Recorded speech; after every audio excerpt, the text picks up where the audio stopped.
ನ್ಯಾಯಮೂರ್ತಿಗಳ ಮನೆಗೆ ಬೆಂಕಿ ಬಿದ್ದಿತ್ತು. ಓಡೋಡಿ ಬಂದ ಅಗ್ನಿಶಾಮಕ ಸಿಬ್ಬಂದಿ ಬೆಂಕಿಯನ್ನು ಹರಸಾಹಸಪಟ್ಟು ನಂದಿಸಿದ್ರು. ಆದರೆ ಇದೇ ವೇಳೆ ಸ್ಟೋರ್ ರೂಮ್ನಲ್ಲಿ ಕಂಡಂತಹ ದೃಶ್ಯ ಅಲ್ಲಿದ್ದವರನ್ನ ಬೆಚ್ಚಿ ಬೀಳಿಸಿತ್ತು. ಇದು ಈಗ ಸಾಕಷ್ಟು ಚರ್ಚೆಗೆ ಕಾರಣವಾಗಿದೆ.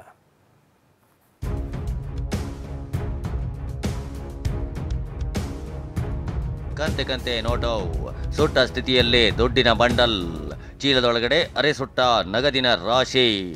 ಅಷ್ಟಕ್ಕೂ ಈ ದೃಶ್ಯ ಕಂಡು ಬಂದಿರೋದು ದೆಹಲಿ ಹೈಕೋರ್ಟ್ ಜಡ್ಜ್ ನಿವಾಸದಲ್ಲಿ.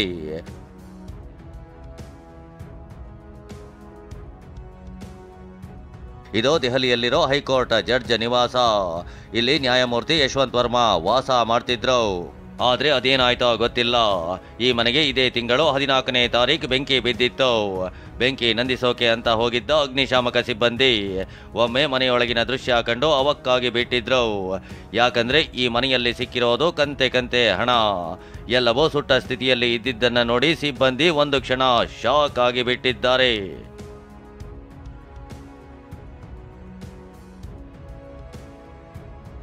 ಆದರೆ ಈ ಬೆಳವಣಿಗೆಯನ್ನ ನ್ಯಾಯಮೂರ್ತಿ ಯಶವಂತ್ ವರ್ಮಾ ತಳ್ಳಿ ಹಾಕಿದ್ದಾರೆ.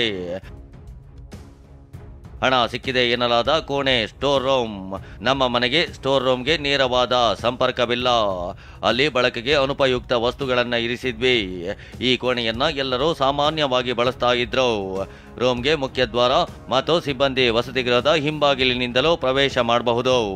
ನಮಗೂ ಇದಕ್ಕೂ ಯಾವುದೇ ಸಂಬಂಧ ಇಲ್ಲ. ನನಗಾಗ್ಲಿ ನನ್ನ ಕುಟುಂಬಕ್ಕಾಗ್ಲಿ ಅಲ್ಲಿನ ಹಣ ತೋರಿಸಿಲ್ಲ. ಆವತ್ತಿನ ದಿನ ನಾವು ದೆಹಲಿಯಲ್ಲೇ ಇರಲಿಲ್ಲ. ಇದೆಲ್ಲವನ್ನು ನೋಡಿದ್ರೆ ನಮ್ಮ ಮೇಲೆ ಅಪಪ್ರಚಾರ ಮಾಡಲು ನಡೆಸಿದ ಪಿತೂರಿಯಂತೆ ಕಾಣ್ತಿದೆ. ಹೀಗಂತ ನ್ಯಾಯಮೂರ್ತಿ ವರ್ಮಾ ಆರೋಪವನ್ನ ಸಾರಾಸಗಟಾಗಿ ತಳ್ಳಿ ಹಾಕಿದ್ದಾರೆ.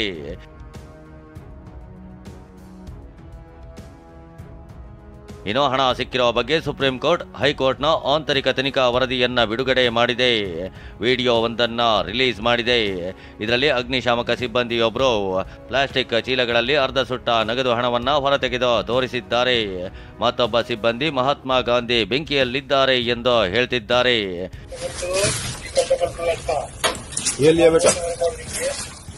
ಇಷ್ಟೇ ಅಲ್ಲ, ಸುಪ್ರೀಂ ಕೋರ್ಟ್ ಪ್ರಕರಣದ ತನಿಖೆಗೆ ಆಂತರಿಕ ತನಿಖಾ ಸಮಿತಿ ರಚನೆ ಮಾಡಿದೆ.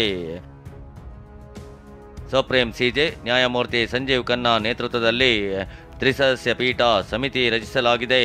ಇದರಲ್ಲಿ ಪಂಜಾಬ್ ಹೈಕೋರ್ಟ್ ಸಿಜೆ ಶೀಲ್ ನಾಗು, ಹಿಮಾಚಲ ಪ್ರದೇಶದ ಹೈಕೋರ್ಟ್ ಸಿಜೆ ಸಂದ್ವಾಲಿಯಾ ಹಾಗೂ ರಾಜ್ಯ ಹೈಕೋರ್ಟ್ ನ್ಯಾಯಮೂರ್ತಿ ಅನು ಶಿವರಾಮನ್ ಇದ್ದಾರೆ. ದೆಹಲಿ ಹೈಕೋರ್ಟ್ ನ್ಯಾಯಮೂರ್ತಿಯವರ ಮನೆಯಲ್ಲಿ ಹಣ ಸಿಕ್ಕಿಲ್ಲವೆಂದು ದೆಹಲಿ ಅಗ್ನಿಶಾಮಕ ದಳದ ಮುಖ್ಯಸ್ಥ ಅತುಲ್ ಗಾರ್ಗ್ ಹೇಳಿದ್ದಾರೆಂಬ ವದಂತಿ ಹಬ್ಬಿತ್ತು. ಈ ಬಗ್ಗೆ ಗಾರ್ಗ್ ಸ್ಪಷ್ಟನೆ ಕೊಟ್ಟಿದ್ದಾರೆ. ನ್ಯಾಯಮೂರ್ತಿಗಳ ನಿವಾಸದಲ್ಲಿ ಹಣ ಸಿಕ್ಕಿಲ್ಲ ಅಂತ ನಾನು ಹೇಳಿಲ್ಲ ಎಂದಿದ್ದಾರೆ. ಅದೇನೇ ಇರಲಿ, ನ್ಯಾಯ ಕೊಡುವ ನ್ಯಾಯಮೂರ್ತಿಗಳ ಮನೆಯಲ್ಲೇ ಕಂತೆ ಕಂತೆ ಹಣ ಸಿಕ್ಕಿರೋದು ದೇಶದ ಜನರಲ್ಲಿ ಪ್ರಶ್ನೆ ಹುಟ್ಟುವಂತೆ ಮಾಡಿದೆ. ಹರೀಶ್, TV9 ದೆಹಲಿ.